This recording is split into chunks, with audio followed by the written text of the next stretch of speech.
سڵاتان لێبێت بینەرانی خۆشەویستی تەلەڤیزیۆنی کۆمەڵا خۆشحاڵین لەوەی کە جارێکی تر بە بەرنامەی دیدار و ڕاڤەوە هاتوینەتەوە خزمەتان.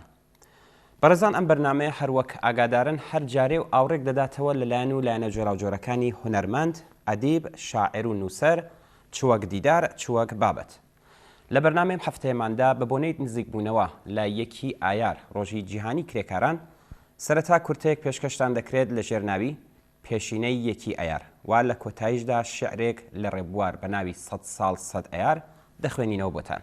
هیواداری مەجاڵتان هەبێت تا کۆتایی بەرنامەیەش لەگەڵمان بن.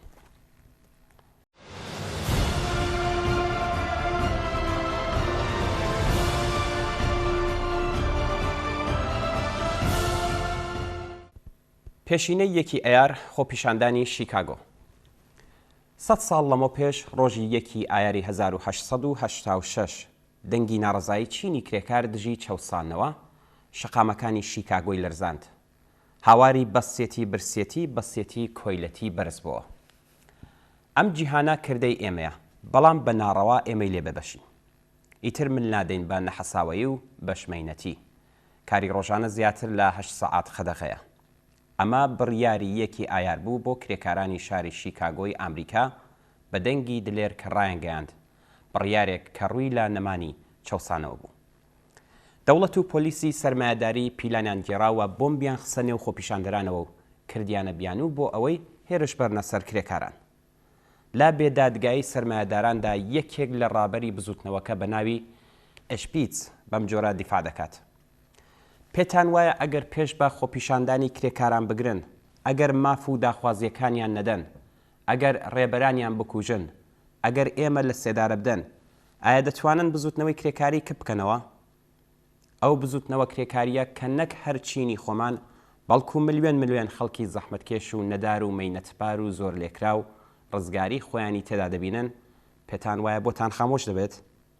با پێتان بڵم کە خراپ تێگەیشتون. وا منتان لە سێدارەدا، بەڵام ئەوە بزانن کە بە کوشتنی من تەنیا پڕیشتێک دەکوژێنەوە. ئەگەر ئاوڕێک لە پشتی خۆتان بدەنەوە، دەبینن بڵێسەی ئاگری شۆڕشی ئێمە لە نێو کۆمەڵانی خەڵکەوە بڵێسە دەستێنێ، ئاگرێک کە ناتوانن بیکوژێنەوە. یەکێکی تر لەو کرێکارانە بە ناوی فۆیرانگێل بەرامبەر بە بێدادگایی سەرمایە دەڵێ ئیتر کرێکاران حاڵی بوون کە یەکێتی و هاوپشتی و هاوخەباتی بە کۆمەڵ هێزیان پێدەبەخشێ و کۆسپیان لەسەر ڕێگا لا دەبات. کرێکاران ئیتر تێگەیشتون کە لە یەکگرتوویدا چ هێزێکی گەورەیان هەیە. بۆیە کارفەرماکان هەموو هەڵ و تەقەڵیان ڕوو کردوتە ئەوەی یەکگرتوویمان تێک بدەن، خۆپیشاندانی یەکگرتوانەمان شڵاڵی خوێن بکەن. ئێمەی کرێکار کۆبووینەوە و قۆڵمان لە قۆڵی یەکتردا کرد تا یەکگرتوویەکی ڕاستەقینەی کرێکاران پێک بێنین و داوای بەشێک لەو هەموو سەروەت و سامانە بکەین کە هەموو مافی خۆمانە. کەچی کاتێک چاومان کردەوە ئاوا لە زیندان خراوین. عەداڵەت لەو کۆمەڵگای سەرمایهداریدا ئاوا معناکراوە. بەڵێ، بێدادگایی سەرمایهداران 4 کرێکاری شۆڕشگێڕی ڕابەری جوڵانەوەی شیکاگۆی لە سێدارەدا و ژمارەیەکی تری بە زیندان مەحکوم کرد. ناوی ئەشپیتس، فۆیرانگێل، فیشێر و پارسۆنس ڕابەرانی گیانبەخت کردووی ئەو بزوتنەوەیە لای چینی کرێکاری جیهان نەمرە و لە بیریش ناچێتەوە.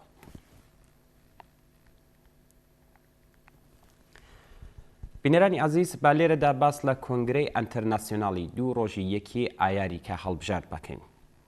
لە هاوینی ساڵی 1889دا و لە سەدەمین ساڵی ڕووخانی زیندانی باستیل و شۆڕشی گەورەی فەڕەنسەدا کۆنگرەی ئەنتەرناسیۆناڵی دووهەمی کرێکاری لە پاریس پێکات. لە کۆتایی ئەم کۆنگرێدا نێونەری حزبی سۆسیالیستی کرێکاری ئامریکا پێشنیاری کرد کە هەموو ساڵێک ڕۆژی یەکی ئایار لە سەرانسەری جیهان کرێکاران جەژن و خۆپیشاندان بەرپا بکەن. هۆی هەڵبژاردننی یەکی ئایاریش ئەوە بوو. فێدراسیۆنی کاری ئەمریکا ڕۆژی خۆپیشاندانەکەی شیکاگۆی بۆ ئەو مەبەستە دیاری کردبوو. سەرنجام ئەو پێشنیارەش پەسەند کرا.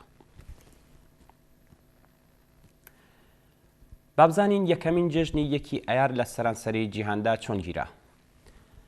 ڕۆژی یەکی ئایاری ساڵی 1890 لە ئاڵمان و ئینگلیس و ئەو جەژنیان لە تاران و تەورێز و مەشهەد بەرپا کرد. لە تاران سەدان کرێکار لە باخێکدا کۆبوونەوە و گوێیان لە وتاری پێشڕەوانی خۆیان گرت پاشانیش بە سەیران و خۆشی و سرود خوێندن کۆبوونەوەکەیان کردە جەژنێکی پڕشادمانی. ساڵی 1308 بەرپابوونی ئەو جێژنە لە کۆمپانیای نەوت کێشرایە مانگرتنێکی سێ ڕۆژە. بەکرێگیراوانی ڕەژیمی ڕەزاشا هێرشیان بردەسەر کرێکاران و چەند کەسیان بریندارکردن و سەدان کەسیشیان لێگرتن. ساڵی 1310 کرێکارانی ئیسفەهان ئەو جێژنەیان بە دروشمی بژی یەکێتی هەموو کرێکارانی ئێران بەرپا کرد. یەکی ئایاری ساڵی 1335 بە خۆپیشاندانی 80000 کەسی کرێکارانی نەوتدا و بیردێتەوە. سەرنجام ڕژیمی شاملی بەوەدا کە ڕۆژی یەکی ئایار تەعتیلی ڕسمی بێت لە سەرانسەری ئێران. یەکی ئایاری 1358 کە یەکەم یەکی ئایاری پاش ڕووخانی دیکتاتۆری شابوو، شکۆدارترین جەژنەکانی یەکی ئایار بوو لە مێژووی کرێکاری ئێراندا. لەو تەزاهورات و خۆپیشاندانانەدا هەر لە تاران 9 ملیۆن کرێکار کۆبەوە. کۆماری ئیسلامی هەر لە سەرەتای هاتنە سەرکاریەوە بە ترس و بێزاریەوە ڕوبەڕووی ڕۆژی کرێکار بووە و لەو ساڵەدا بلژیک و فەڕەنسا و ئیتالیا و ئیسپانیا و پۆرتەغاڵ و سوئیس و وڵاتانی ئێسکەندەناڤی و لە هێستان و ڕۆمانیا و ئامریکا و مێکزیک و چەند وڵاتانی ئامریکای لاتین تەنانەت لە ئافریقاش خۆپیشاندانی یەکی ئایار سەرەڕای هەڕەشەی سەرمایەداران و دەوڵەتەکانیان بەرپا کرد. لەو کاتەوە هەتا ئێستا بە درێژایی زیاتر لە 100 ساڵ ئەو جەژنە وەکو جەژنی هاوخەباتی و هاوپشتی بەرینترین چینی جیهانی مێژوو چینی کرێکار بەرپا کراوە و بە خەباتی شکۆدار و بەدانی قوربانی کرێکارانی جیهان ساڵ لە دوای ساڵ بەرینتر و پڕئەژمارتر بەشداریان تێدا کردووە و خۆی مەیدانێک بووە بۆ بەرەو پێشچوونی خەباتی چینی کرێکار.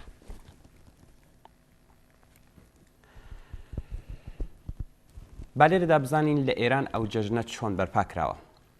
لە ساڵی 1299 هەتاوی واتە 101 ساڵ لەمە پێش جەژنێکی گەورەی کرێکاری بۆ یەکی ئایار بە بەشداری هەزاران کرێکار لە 15 سندیکای کارگەریەوە لە تاران و چەند شاری دیکەی ئێران بەرپاکرا.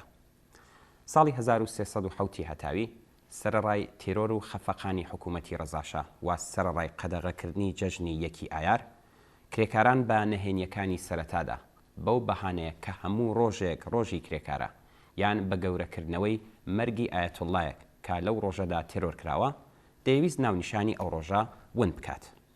هەموو ساڵێکیش لە ڕۆژەکانی یەکی ئایاردا ڕایگەاند کە ئەو ڕۆژە تەعتیل نییە، بەڵام کرێکاران بۆ کردنە تەعتیلی ڕۆژی یەکی ئایار خەباتیان کرد و کۆماری ئیسلامیش هەموو ساڵێک ناچار دەبوو کە بە شێوەیەک گەرچی زۆر دیاریش نەبوو بێ مل بە ئەو داخوازیانی کرێکاران ڕاکێشێ و سەرنجامیش لە یاسای کاردا بە ئاشکرا ملی بەوەدا کە ڕۆژی یەکی ئایار بۆ کرێکاران تەعتیل بێت. بەو جۆرە چینی کرێکاری ئێران بە خەبات و فداکاری خۆی چۆن ڕژیمی شای ناچار کرد ئەو ڕۆژە جیهانی کرێکاران بەڕسمی بناسێنێت. پاش 6 ساڵ خەبات ڕژیمی ئیسلامی پارێزەری سەرمایەشی ناچار کردووە کە مل بە تەعتیلکردنی ئەو ڕۆژەدا بدا و بەڕسمیشی بناسێنێت.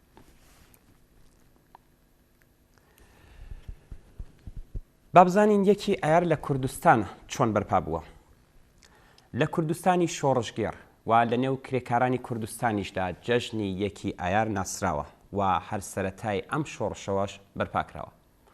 یەکەمین یەکی ئایار پاش ڕاپەڕینی 11 گوڵانی ساڵی 1358 تاوی کە هێشتا 2-3 مانگ لە ڕاپەڕین گۆزرا بوو، وەک باسمان کرد کرێکاران لە سەرانسەری ئێران ئەو جەژنەی خۆیان زۆربەرین و شکۆدار بەرپا کرد. لە شارە گەورەکانی کوردستانیش وەکو مەهاباد و سنە و کرماشان ئەو جەژنە بەرپاکرا. لە مەهاباد ڕۆژی یەکی ئایاری ساڵی 1358 تاوی کرێکاران و بەشداربووانی جەژن لە خانەی جوانان کۆبوونەوە و سەبارەت بەو ڕۆژە و سەبارەت بە هاوپشتی کرێکارانی جیهان چەندین وتار و پەیام دراو و ئیعلامیەش بڵاو کرایەوە. لە سنە ڕێپێوانی ڕۆژی یەکی ئایاری ساڵی 1358 هەتاوی لە 2 قۆڵەوە بەڕێوەچوو. یەکیان لە مەیدانی ناوەڕاستی شارەوە بەرەو مەیدانی ئازادی، قۆڵێکی تر کە هەر لە کرێکارانی کۆمپانیا و کارخانە و کارگاکانی شاری سنە پێک دەهات لە شوێنی سندیکای کرێکارانەوە لە شەقامی تازاوە بەڕێکەوتن. ئەو دەستەیە پلاکارد و دروشمی کرێکاریان بە جیاواز هەڵگرت بوو. لەسەر پلاکاردەکانیان پیرۆزبایی ڕۆژی یەکی ئایار و چەند داخوازێکی کرێکاری نووسرا بوو. لەم مەیدانی ئازادیش ئەم دەستەیەش بە دەستەکەی تر پەیوەست بوون. لە مەیدانی ئازادی میتینگێکی گەورە بەرپا بوو وتار و پەیام وترا و ئەعلامیەی جۆراوجۆر بڵاوکرایەوە. ژنان بە تایبەت ژنانی کرێکاری کارخانەی پوشاک بەشداریەکی تەواویان کرد. لە کرماشان ڕێپێوانێکی شکۆداری هەزاران کەسی لە کرێکارانی کۆمپانیای نەوت و کارخانەی قەند و کرێکارانی شیرنی پەزی و کرێکارانی ساختمانی و باقی هەژاران و چەوساوەکانی شار لە مەیدانی جوانشیر بەڕێوەچوو. پلاکارد و دروشمی نووسراو بە سەرسەری کرێکارانەوە دەشەکایەوە و سرودی فارسی گردبادێ بۆحران وەزیدەن گرفتێ بە کۆڕی گشتی دەخوێنرا. کرێکارانی کۆمپانیای نەوت بەشداریەکی سەرەکی و بەرچاویان هەبوو. یەکێک لە کرێکارانی نەوت قسەی بۆ خەڵک دەکرد. لەو حاڵەدا فاڵەنجەکانی حیزبوڵڵا هێرشیان کردە سەر کۆمەڵی خەڵک. ئەو کرێکارە قسەکانی نەبڕی و گرتیان دەنگی شعاردانیشی بەرز کردەوە. لە کوچە و کۆڵانی نزیک مەیدانی جوانشیر تا دوورتریش دەنگی دروشم و سرودی گردبادێ بۆحران تا ماوەیەک نەدەبڕدرایەوە. یەکی ئایاری ساڵی 1360 هەتاوی لە بۆکان بە بانگەوازی کۆمەڵا میتینگێک لە قوتابخانەی کەماڵ بەرپاکرا. سرودی ئەنتەرناسیۆناڵ و سرودی یەکی ئایار کە یەکەم جار بە دەنگی هاوڕێ جەماڵ موفتی لەگەڵ کۆڕی قوتابیان لەو مەراسمەدا بڵاوبوویەوە. شکۆی تایبەتی بۆ مەراسم دەبەخشی، پاشانیش بەشدار بووان بە ڕێپەیوانێکی گەورە بە شەقامەکانی شاردا بەڕێوەکەتن.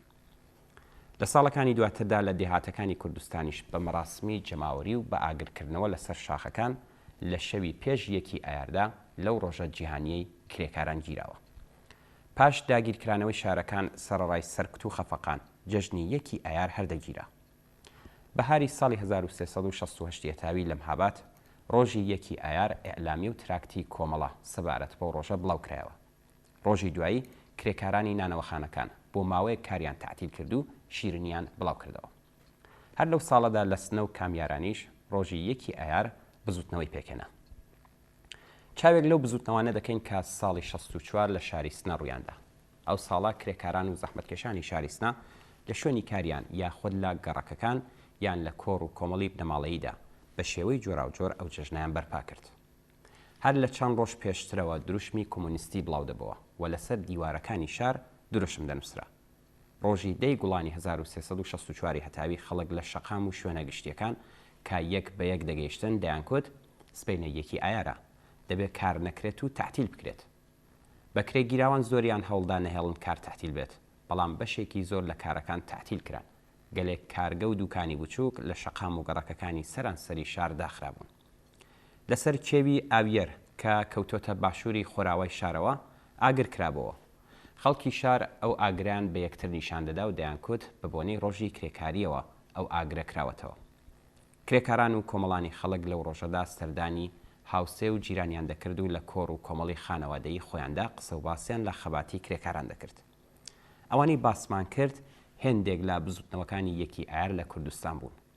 ڕێزگرتن لە ڕۆژی جیهانی هاوخەباتی کرێکاران لە کوردستانیش خەریکە دەبێتە دابوو دەستورێکی جەماوەری.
ورن همو آلا بداست به هنگاوی فتاوری ورن همو آلا بداست به هنگاوی فتاوری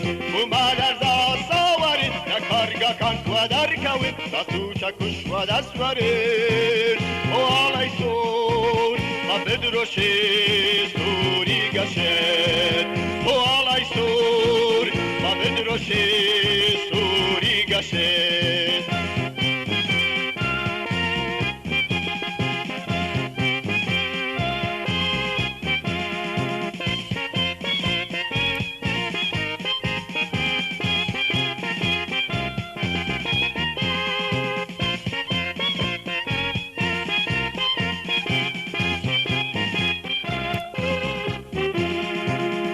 پێشەوە دەنگ هەڵێنا بە سرودێک دەنگ هەڵێنا کە لە دەریای دڵی کری کاران هەڵخوڵی بۆ پێشەوە دەنگ هەڵێنا بە سرودێک دەنگ هەڵێنا کە لە دەریای دڵی کری کاران هەڵخوڵی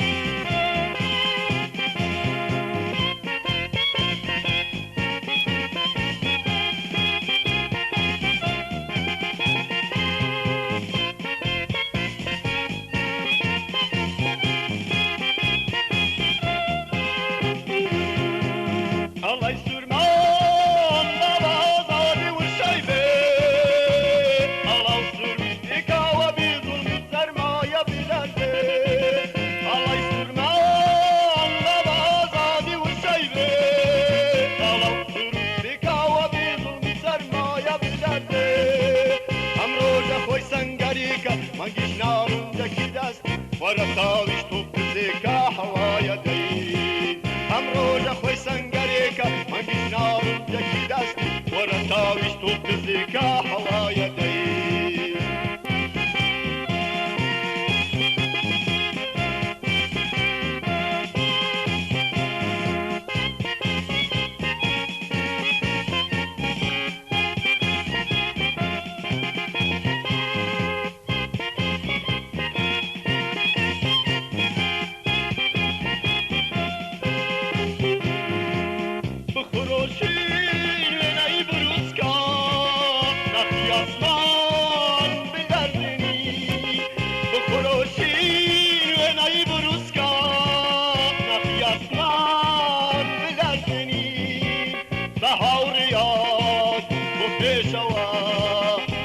مەدان و خیابان و ڕۆژی ئەوەڵی مەیە سەهاوڕیان و پێشەوە بەرەو مەیدان و خیابان و ڕۆژی ئەوەڵی مەیە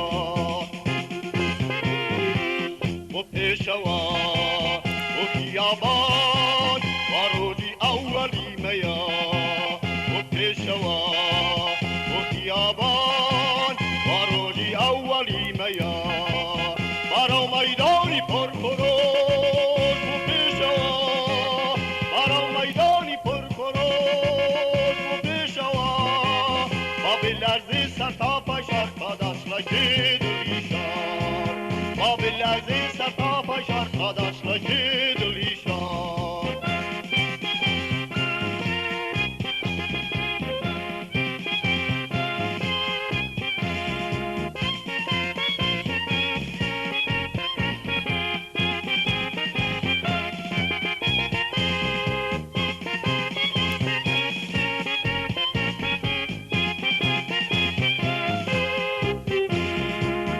وەرن هەموو هاڵا بەداست بە هەنگاوی پتەوەرێت وەرن هەموو هاڵا بەداست بە هەنگاوی پتەوەرێت وما لەرزا ساوەرێت لە کارگەکان وە دەرکەوت دەتوچە کوش وە دەسوەرێت ئۆڵەی سۆر بە بدرۆشێ سووری گەشێت ئۆڵەی سۆر بە بدرۆشێ بینێرانی عزیز لەم بەشەدا شعرێک لە مصلح شێخ ناسراو بەڕێبوار لەژێر ناوی 100 ساڵە 100 ئەیار پێشکەشتان دەکەین. 100 ساڵە 100 ئەیار بۆ یەکی ئایاری 86. 100 ساڵە ژینی سوور سەد ساڵە ژینی سوور بە ئاڵای ئایارم نەخشاوە. 886 لە یەکی ئایارە پڕ گەروی شیکاگۆ خرۆشام. خرۆشام بەسیەتی برسیەتی و کۆیلێتی. خرۆشام ئازادی. خرۆشام خاک سەوز بێ و ئاسۆ سوور. ئاسمان بە پڕ بێ لە ئاوازی شادی. خرۆشام ڕۆستەم بووم، کاوە بووم، ئاشیل و پڕمتە و فەرهاد بووم. ئسپارتاکوس من بووم.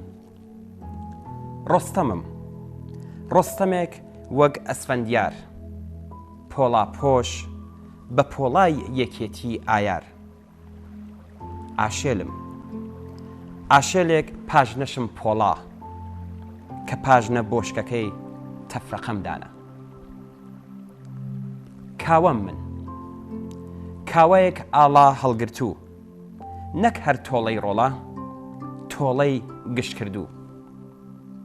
پڕۆمتەم، ئاگرم هێناوە بۆ بەشەر، هیچ خوایەک ناتوانێ ببێ بەلەمپەر. ئەسپارتاکوسێکم لە خاچ دابەزی و ئاگرم بەر بوومە دنیای دارزی و 100 ساڵ بوو، 100 ساڵ بوو کە باستیل پێشێلی شۆڕشی من ببوو. ئەستێرەی کۆمۆنم، ئەستێرەی کۆمۆنم دەمێک بوو هەڵببوو.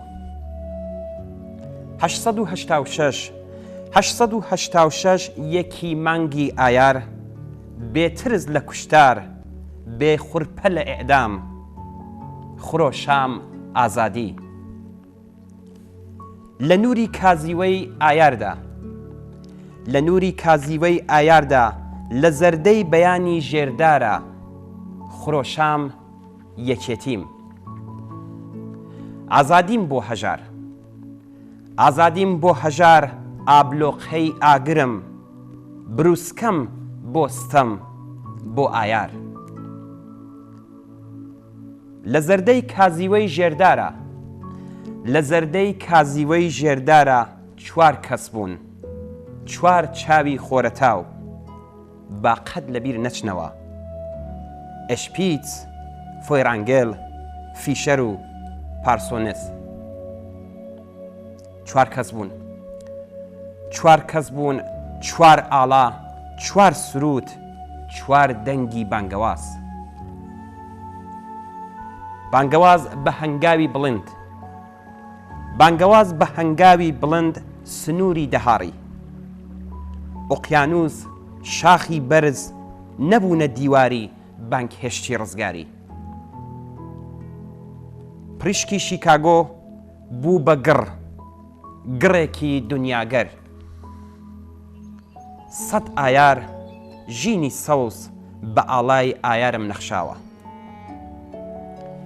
مەکسیکۆ تا لەندەن، مەکسیکۆ تا لەندەن تا تۆکیۆ، ئەسکاتلەند تا گدانسک، سۆفۆتۆ تا تاران، تا ئێرە کوردستان. لە کوردستان، لە کوردستان پۆل پۆل پورەم، پونگ خواردوو لە کارخانە و کوورە و کارگا، لە مەیدان و بازاڕی شار. لەم ڕۆژەی یەکی ئایارە شەپۆلێکم، شەپۆلێکم لە دەریای بەرینی کارە. دەستم لە دەست هاو زنجیرانی هاومەبەست، سرم لە ڕیز هاوچارانی بێ ئەژمارە. لەم ڕۆژەی یەکی ئایارە ئەی ئەو کەسەی وا نامناسی، ئەی ئەو کەسەی وا نامناسی، یان دەمناسی و خۆت گێل دەکەی. بەڵام کاتێک بیری گیرفانت، بەڵام کاتێک بیری گیرفانت گیرفانی پڕ ئەەکەیتەوە، خێرا بیری بازووی منی بەرگ شڕ ئەەکەیتەوە. تۆ نامناسی و من دەدناسم، تۆ نامناسی و من دەدناسم.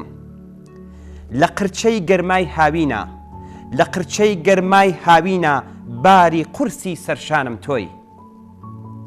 لە سەرما و سۆڵەی زستانە، لە سەرما و سۆڵەی زستانە کوانووی کوژانەوەی ماڵم تۆی. کە دەست بەتاڵ و بێکار هیچم نییە لە گیرفانە. ژان و برس و نەخۆشی مناڵم تۆی، ژان و برس و نەخۆشی مناڵم تۆی، ماڵوێرانیم گرمەی تۆپ و شەڕ و بۆمبی ناپاڵم تۆی. لە مەشخەڵانی شۆڕشی کوردستانە، لە مەشخەڵانی شۆڕشی کوردستانە سەردانەوێن بۆ زاڵم تۆی، ئاڵای سوور من ئاڵای شۆڕ تۆی. ئازادی ئازادی منم، زنجیری پێی ئازادی تۆی. دڵداری مەم و زین منم، دڵپیسی بە کرێژۆڤاری مەرگەوەڕ تۆی. عەشقی نەمری فەرهات منم، عەشقی نەمری فەرهات منم، دەمەتە شوێی فەرهات کوشت تۆی. لێرەوە لێرەوە تا گەدانسک هەتا سۆفەتۆ، پێک دەگەن لێک دەگەن دەنگی من بە کۆ. ئەجۆشێ ئەجۆشێ ئەخرۆشێ کۆمەڵ ڕێک ئەخا، هەر هەستا و دەیبینی کۆیلەتی ڕووخا. لە یەکی ئایارە لە یەکی ئایارە دەنگم دەنگێکە، بۆ هەژاری بێجەژن جەژنم جەژنێکە. ماڵ بە ماڵ ئەگەڕێم، ماڵ بە ماڵ ئەگەڕێم چی ماڵی هەژار.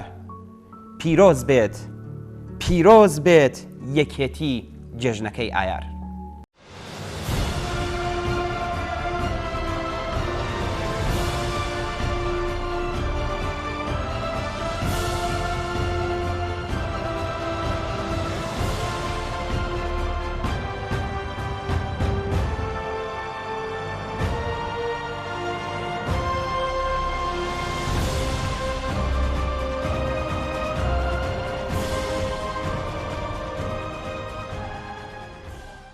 بەڵە بینەرانی خۆشەویست، ئەوەی کە لە بەرنامەی ئەم هەفتەی دیدار و ڕاوەدا پێشکەشتان کرا، سەرەتا کورتێک لە پێشینەی یەکی ئایار بوو و دواتر شعرێک پێشکەشتان کرا لە مۆسلح شێخ ناسراو بە ڕێبوار بە نێوی 100 ساڵە 100 ئایار، کە هیوادارین جێگەی سەرنجیەوەی خۆشەویستیش بووبێت و کەڵکی پێویستیشتان لێوەرگرت بێت.